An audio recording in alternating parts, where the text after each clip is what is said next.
Puji Tuhan, salam. Baik Bapak Ibu saudara kekasih, saat ini kita akan sama-sama merenungkan firman Tuhan. Selamat datang bagi kita semua.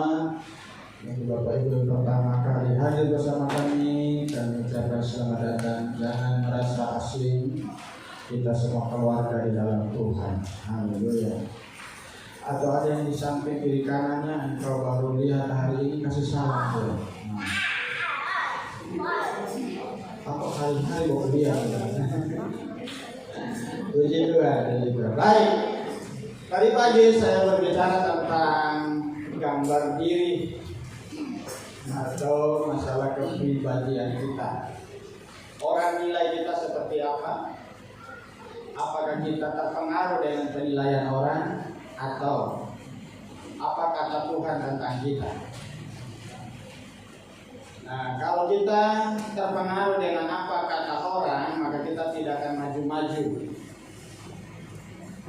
Tapi kalau kita berpegang pada firman Tuhan, bahwa sesungguhnya firman Tuhan berkata kepada kita bahwa kita adalah hamba-hambanya, maka kita akan tidak terpengaruh dengan apa kata orang. Nah, hari ini, sore ini saya akan berbicara tentang kita dalam perhatian Tuhan, Saya baca dulu satu ayat pendahuluan bagi kita di dalam 1 Petrus pasal 3. Saya baca dari ayat 10 sampai 12. Siapa yang mau mencintai hidup dan mau melihat hari-hari baik, ia harus menjaga lidahnya terhadap yang jahat dan bibirnya terhadap ucapan-ucapan yang menipu. Ia harus menjauhi yang jahat dan melakukan yang baik. Ia harus mencari perdamaian dan berusaha mendapatkannya. Sebab mata Tuhan tertuju kepada orang-orang benar dan telinganya kepada permohonan mereka yang minta tolong. Tetapi wajah Tuhan menentang orang-orang yang berbuat jahat. Sedemikian jauh pembacaan kita. Berbahagialah kita menaruh perhatian pada firman dan menjadi pelaku-pelaku firman Tuhan. Nah, Bapak Ibu saudara kekasih, perhatikan di sini bahwa ini merupakan sebenarnya persoalan hari-hari kita. Persoalan tiap-tiap hari yang kita jalani.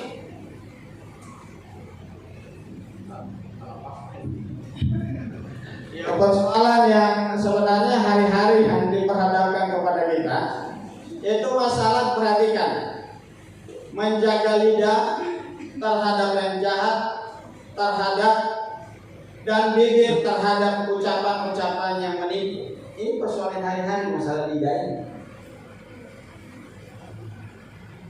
Apakah hari ini kita aman dari lidah kita?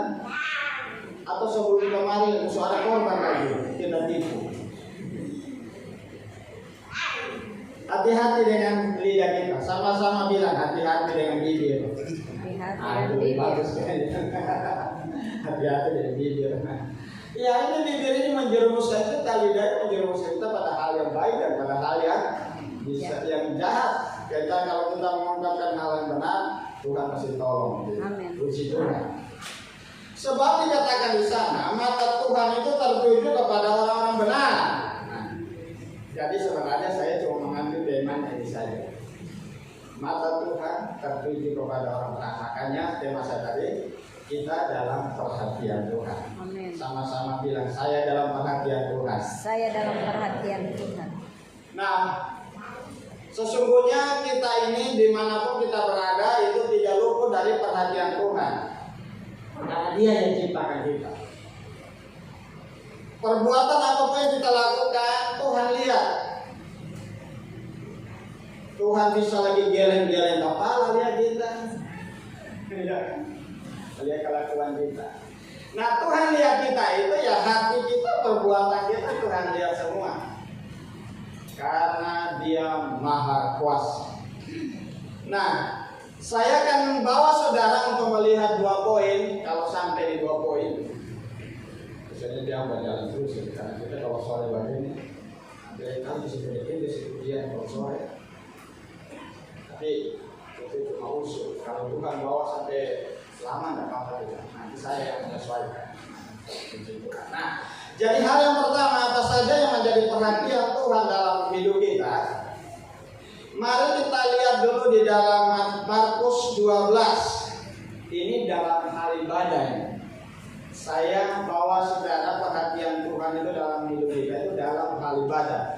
Ada banyak perhatian Tuhan dalam hidup kita, tapi saya bawa saudara dulu untuk melihat ini dalam ibadah. Markus 12 ayat 41 sampai 44. Sudah lihat semua? Baik, saya bacakan pelan-pelan. Pada suatu kali Yesus duduk menghadap, saya ulangi. Pada suatu kali Yesus duduk menghadapi peti persembahan dan memperhatikan. Sama-sama bilang memperhatikan. Memperhatikan. Jadi bahwa sesungguhnya Tuhan itu selalu beri perhatian kita. Termasuk dari yang kita baca ini tadi, orang kasih masuk persembahan. Saudara mau kasih persembahan, perhatian. Yang kasih, yang tidak kasih, perhatian. Nah, kita baca dulu. Haleluya. Selanjutnya saya baca, memperhatikan bagaimana orang banyak memasukkan uang ke dalam peti itu, yaitu peti persembahan. Banyak orang kaya memberi jumlah yang besar. Lalu datanglah seorang janda yang miskin dan ia memasukkan 2 peser, yaitu 1 duit. Maka dipanggilnya murid-muridnya dan berkata kepada mereka, aku berkata kepadamu, sesungguhnya janda miskin ini memberi lebih banyak daripada semua orang yang memasukkan uang ke dalam peti persembahan. Sebab mereka semua memberi dari kelimpahannya, tetapi janda ini memberi dari kekurangannya semua yang ada padanya, yaitu seluruh nafkah. Jadi ada 2 orang atau 2 tipe, 2 kelompok yang Tuhan Yesus perhatikan waktu datang memberi persembahan, meletakkan persembahan mereka di peti persembahan. Kelompok satu orang kaya, kelompok yang kedua ini seorang janda yang miskin dibilang satu. Lalu waktu orang-orang memberikan persembahan itu wajar, kalau orang kaya memberi jumlah yang besar itu wajar. Amin. Saudara kalau diberkati punya kelebihan, lalu saudara memberi seperti janda ini, itu kebangetan itu. Ya kan? Saudara diberkati lebih lalu datang memberi persembahan cuma 2 peser, 1 duit, 1.000 rupiah. Atau paling kecil sekarang apa ya? 100 rupiah. Ada uang koin 100 rupiah. Masih ada lagi di bawahnya 20 rupiah. Jadi itu kan tidak wajar gitu. Tapi kalau orang kaya memberi jumlah besar, itu wajar, itu wajar. Sama-sama bilang wajar. Wajar. Jadi waktu buka dompet jangan pilih yang paling kecil. Dia pilih semua yang banyak yang tadi sesuai. Yang 2 peser. Nah, itu tidak ada di sini. Amin. Oh, di pedalaman Afrika sangat banyak sekali. Artinya kalau mau saya ngomong sama orang Afrika kan, dia tidak dengar saya, dia tidak tersinggung.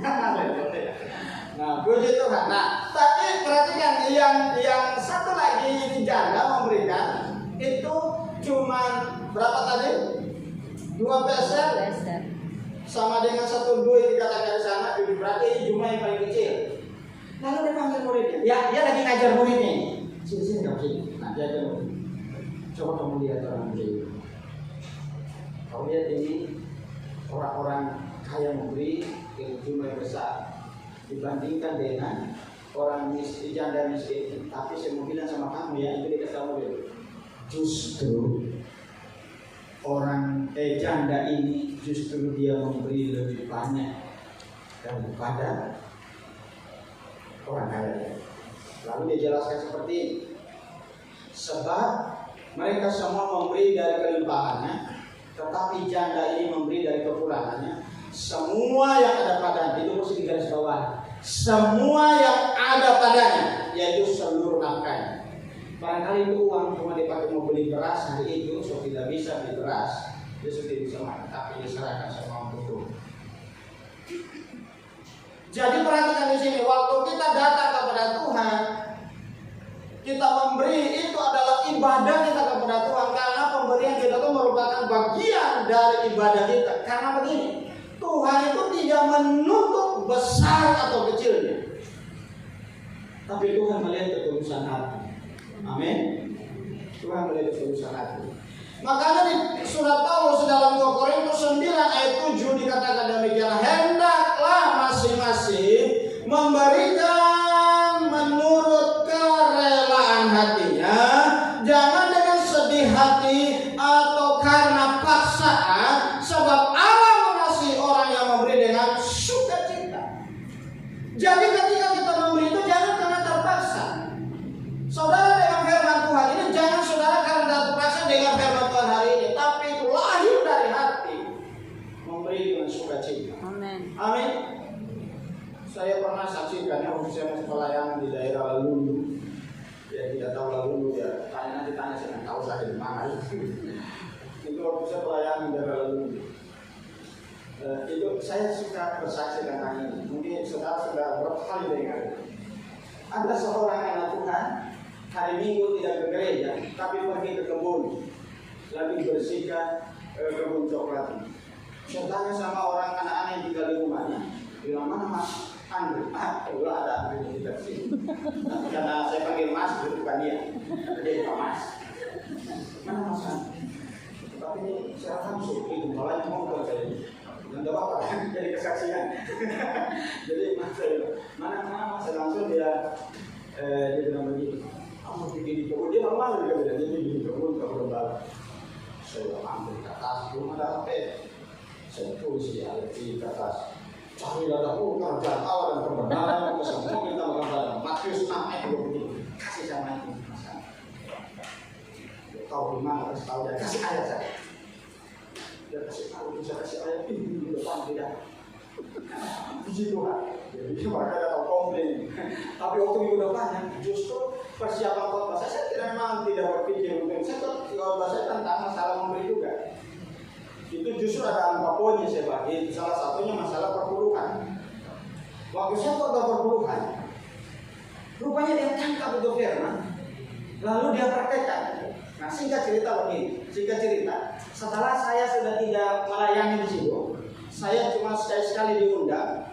Entah 1-2 tahun kemudian saya datang lagi ke situ, diundang untuk melayani karena sudah ada gembalanya kita siapkan itu.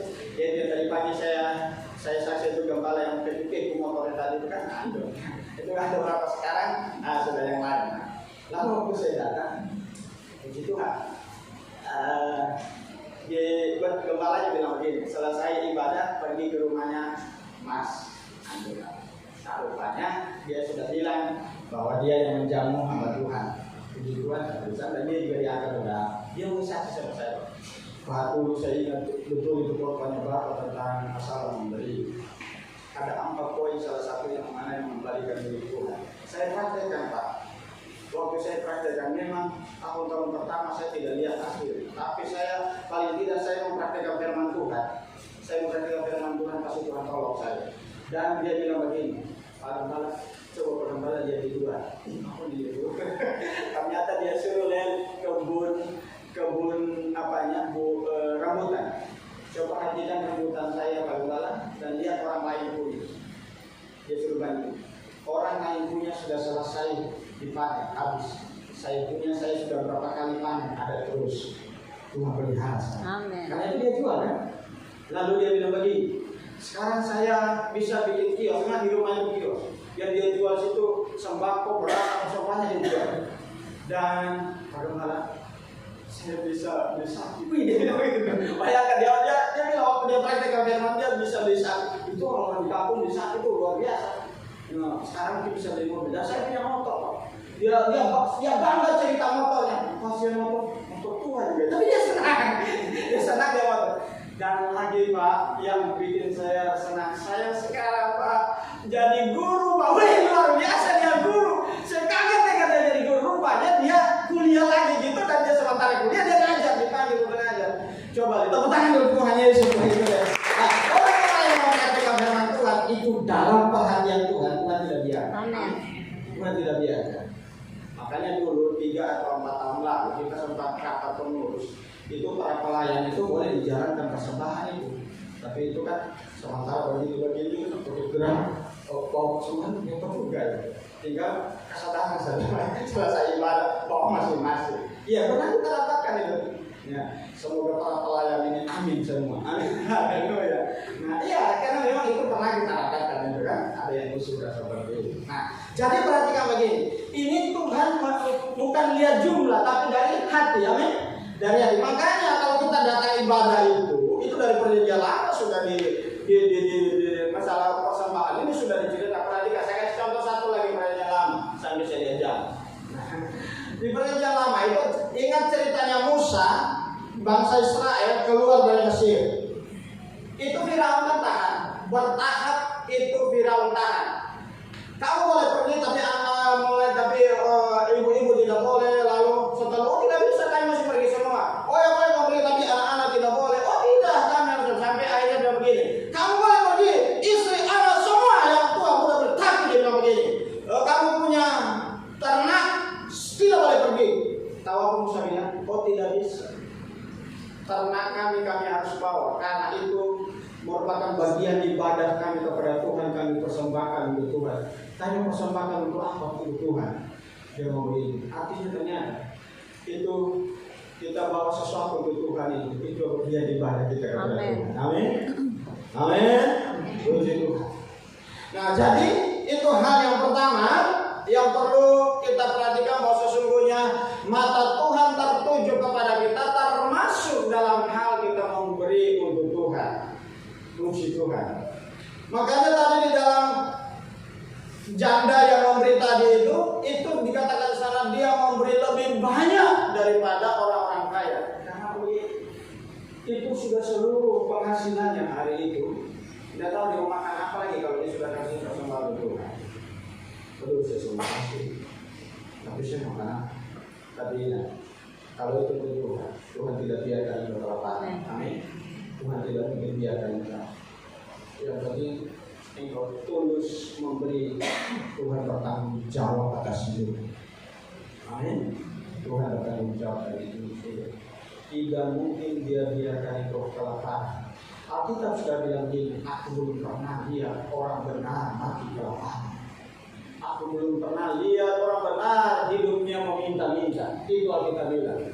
Tetapi justru orang benar diberkati dan menjadi berkah. Haleluya. Itu orang benar.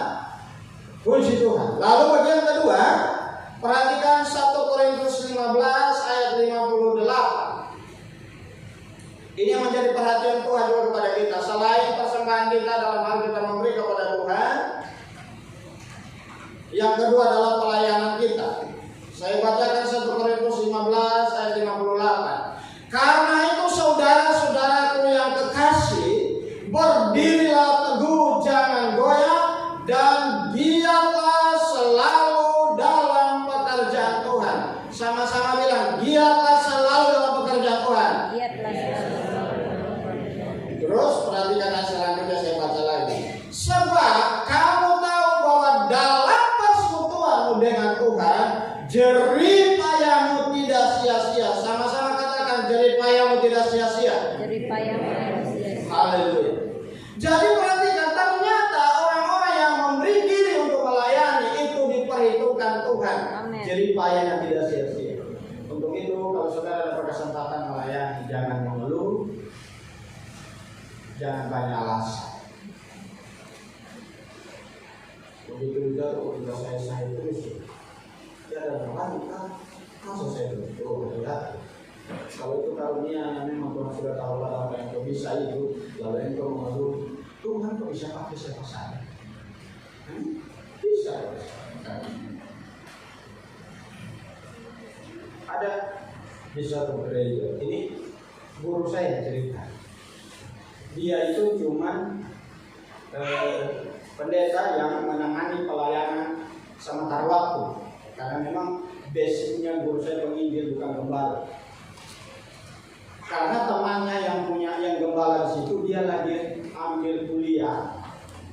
Kalau tidak satu kuliah atau seminar itu di luar negeri. Lalu dia bilang tolong tangani dulu beberapa saat pelayanan sini karena saya mau ke luar negeri. Sudah lapor ke pusat bahwa ini ditangani dulu pelayanan sini, oke. Ternyata waktu dia masuk di situ, para pelayan yang tidak disiplin, dia orangnya cukup tegas. Kalau mau bilang keras juga barangkali itu. Tidak disiplin para pelayan, dia lihat itu datang sudah melayani itu suka-suka.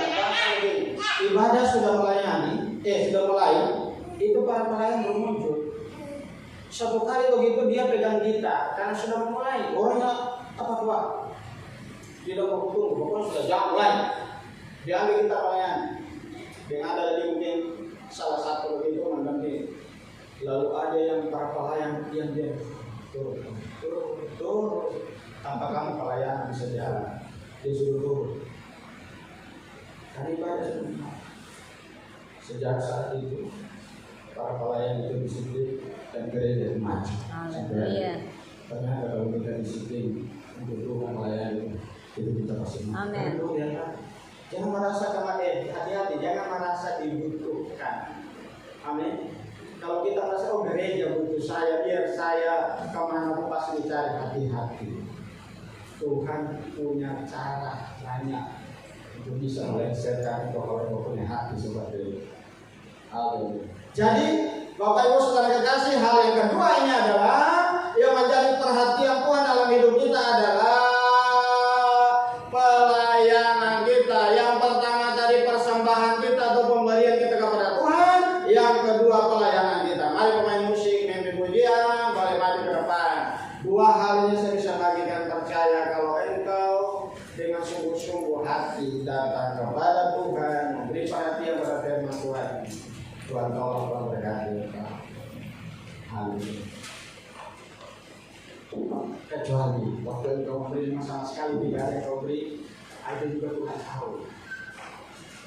Karena ada termasuk ibu gembala itu punya kesekian ibu gembala, tapi bukan di daerah pelayanan setelah bagus itu. Dia sebelum jadi ibu gembala, belum jadi gembala dia bilang begini. Waktu itu Tuhan lihat hati saya, mau maju ke depan malu, tidak ada persembahan di bawah, tidak mau maju juga malu, apa dan dilihat orang karena dia juga termasuk pelayan Tuhan. Maka dengan imanlah dia maju bahwa dengan kosong Tuhan tahu hatiku dan Tuhan lihat tanganku, tidak ada kasihan. Tapi di sini tidak ada semua yang berkati Tuhan. Amin. Puji Tuhan. Mari kita angkat pujian, kita berdoa buat Tuhan.